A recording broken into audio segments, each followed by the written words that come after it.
look out for that. All right, so we're going straight ahead.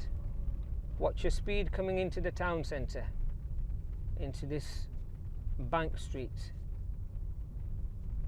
Yeah, watch out for pedestrians, watch out for the elderly, watch out for children.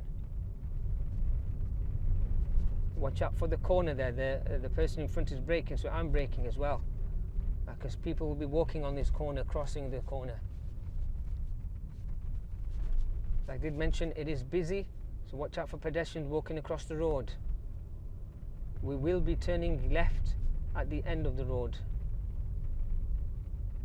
So I'm just watch out for cars that are parked up on the left here.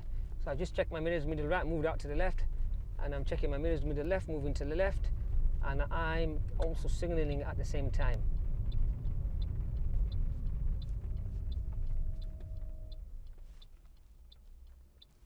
And just slow down for those ladies there.